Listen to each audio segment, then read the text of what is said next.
जय हिंद दोस्तों। और आज का जो मुकाबला है वो इंडिया वर्सेस ऑस्ट्रेलिया का चल रहा है और इसी मुकाबले के बीच अब बात करते हैं कि वो टारगेट तो बहुत लंबा दे दिया है 475 का, लेकिन अब इसको बनाने के लिए एड़ी पंजे का दम लगाना पड़ेगा और फॉलो ऑन ही बच जाए तो वो बहुत बड़ी बात है, क्योंकि फॉलो ऑन के लिए भी 200 रन मिनिमम चाहिए और 76 पे 2 विकेट गिर चुके हैं।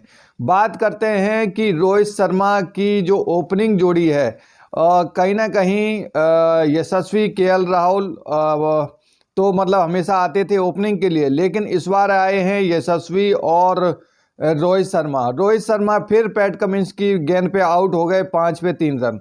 तो रोहित शर्मा अगर मैं कहता हूं कि रोहित शर्मा को ड्रॉप करना चाहिए था, रोहित शर्मा खुद को ड्रॉप कर देते और सरफराज खान को मौका दे देते, तो उन्होंने इस मैच के अंदर फिर वही गलती की है जो गलती नहीं दोहरानी चाहिए थी। तो बात करते हैं कि आज एक विकेट गिरने के बाद फिर केएल राहुल का भी विकेट गिर गया, 2 विकेट, यानी कि आपके 2 विकेट बहुत जल्दी जल्दी गिर जाते हैं। और अभी 76 पे अभी यशस्वी और विराट कोहली खेलते हुए दिखाई दे रहे हैं। अब मैं कहता हूं कि एक जोड़ी और बाकी है ऋषभ पंत की, तो यशस्वी, विराट और ऋषभ पंत। फिर उसके बाद अगर हम बात करते हैं निचले बल्लेबाजों की, तो रविंद्र जडेजा, वाशिंगटन सुंदर, नीतीश कुमार रेड्डी, इन पे हो भी सकता है कि बड़ी पारी खेले, लेकिन कम से कम एक साइड में तो लंबा टिकना जरूरी है। उसके लिए आप विराट और यशस्वी और ऋषभ पंत पे ही तीनों, ऋषभ पंत का भी भरोसा नहीं रहता है क्योंकि वो चटपट रन बनाते हैं, भरोसा नहीं है 50-100 पे जल्दी आउट हो जाए। अब एक ही खिलाड़ी बचा है, यशस्वी जायसवाल। अब यशस्वी जायसवाल को मिनिमम टू मिनिमम कम से कम आज सेंचुरी नहीं, आज डबल सेंचुरी माननी पड़ेगी, तब टीम इंडिया 475 तक पहुंच पाएगी। मुझे नहीं लगता है कि अब ऐसा कोई खिलाड़ी भरोसेमंद बचा है जो 200 तक पहुंचे सिवाय यशस्वी जायसवाल के। तो रोहित शर्मा ने गलती पे गलती की है शुभम गिल को ना खिला के। शुभम गिल को अगर खिला देते तो आपका बैटिंग ऑर्डर मजबूत होता, टॉप ऑर्डर, और उसके बाद आपका जो मिडिल ऑर्डर है, मिडिल ऑर्डर भी मजबूत आपका पहले बन जाता।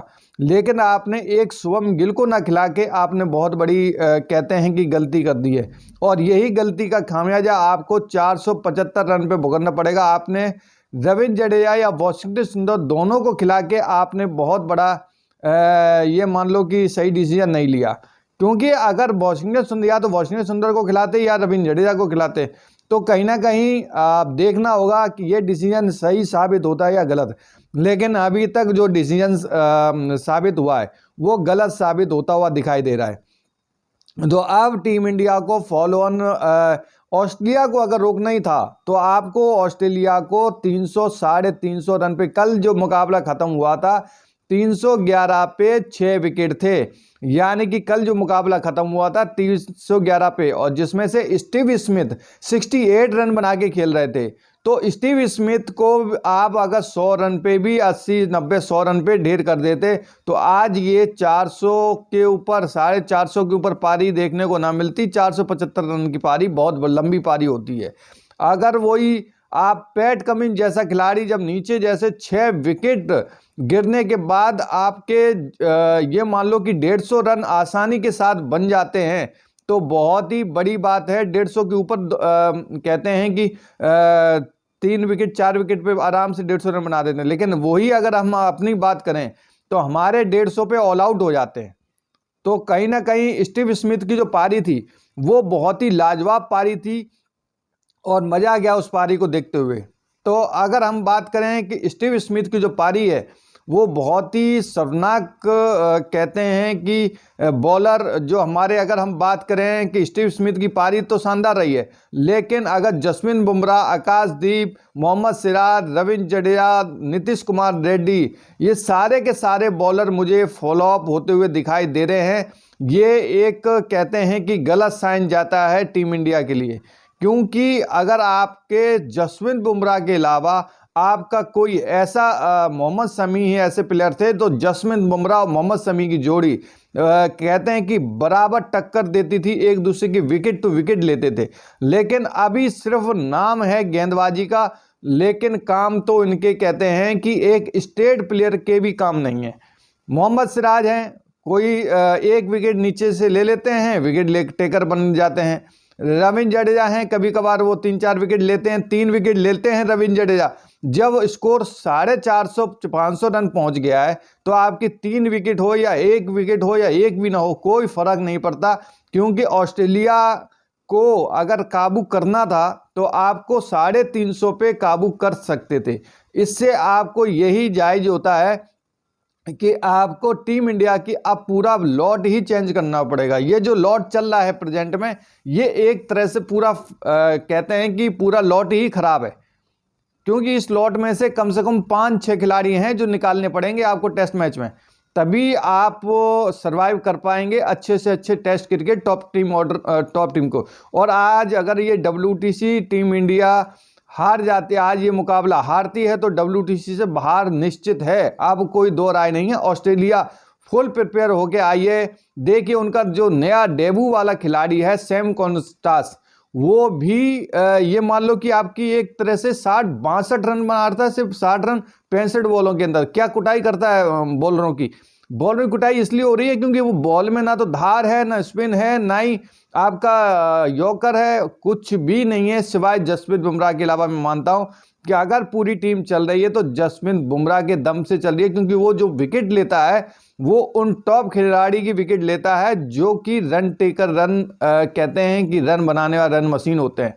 लेकिन आप ये देखिए कि हर बार आपको जसप्रीत बुमराह एक ही ओवर तो कराएंगे, लेकिन अल्टरनेट दूसरा ओवर कोई दूसरा कराएगा तब वो उसमें रन बन जाते हैं और विकेट नहीं मिलती है। उनको मालूम है कि इनके पास सिर्फ एक ही बॉलर है, वो ओवर निकालो दूसरा पे लो, वो दूसरा।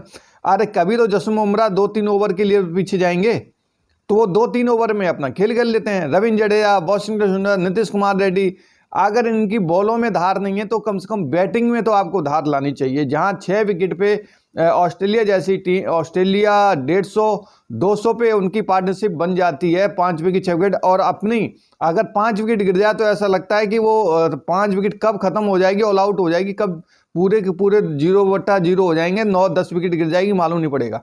तो ये कहीं ना कहीं बहुत बड़ा लूप होल है। अगर अजीत अगरकर और रोहित शर्मा और कहते हैं कि हमारे गौतम गंभीर कोच अगर इस लूप होल को नहीं समझ पाए या नहीं बंद कर पाए तो आपको ऑस्ट्रेलिया, ये तो कंफर्म है, ऑस्ट्रेलिया का WTC फाइनल होते ही बहुत बड़ी गाज गिरनी चाहिए। लेकिन अब जिसने बहुत बड़ी पहुंच अपनी बना रखी है वो क्यों गिरेगी। वो सिंपल सी बात है, वो तब भी WTC से बाहर होने के बाद भी नहीं गिरेगी। वही बंदे खेलते हुए दिखाई देंगे जो रोहित शर्मा। सबसे बड़ा लूप होल है कि रोहित शर्मा, विराट कोहली को अब क्रिकेट से संन्यास लेना चाहिए, अब उनको बाहर होना चाहिए। सीधी सी बात बताते हैं, इसमें अब कोई दो राय नहीं है। तो अब इसमें अगर टीम इंडिया को जीतना है तो अब विराट कोहली को आज सेंचुरी मारनी होगी। सैम कॉन्स्टास जैसा प्लेयर जब आपका पहला डेब्यू मैच में वो 60 रन बना देता है तो विराट कोहली जैसा प्लेयर 150 रन बनाना चाहिए, और वो भी आपको करो मरो की लड़ाई लड़ रहे हैं ये वाला मैच, और ये मुकाबला हारते ही आप अपना बिस्तर गोल करके वापसी घर आ जाओ, वही बढ़िया। इससे अच्छा आप सरफराज खान को मौका दे देते, रोहित शर्मा की जगह सरफराज खान मौका दे देते, कम से कम उसको थोड़ा बहुत ऑस्ट्रेलिया की धरती पर खेलने का मौका मिलता, थोड़ा बहुत तो कमबैक करता। लेकिन आपने उसको मौका ही नहीं दिया, जो फ्लॉप है उसको मौका मिलता जा रहा। तो ये सबसे बड़ा लूप होल है, और इस लूप होल को समझने के लिए कहीं ना कहीं पूरा मीडिया, सोशल मीडिया तो दम लगा रहा है, लेकिन कानों जूद नहीं रेंग रही है। अजीत अगरकर BCCI और उसके बाद अभी तो ICC में चले गए, जैसा उनको भी कान में जूद नहीं रेंग रही थी। तो कहीं ना कहीं रोहित शर्मा में क्या खास बात है, ऐसा कुछ हमको समझ में नहीं आ रहा।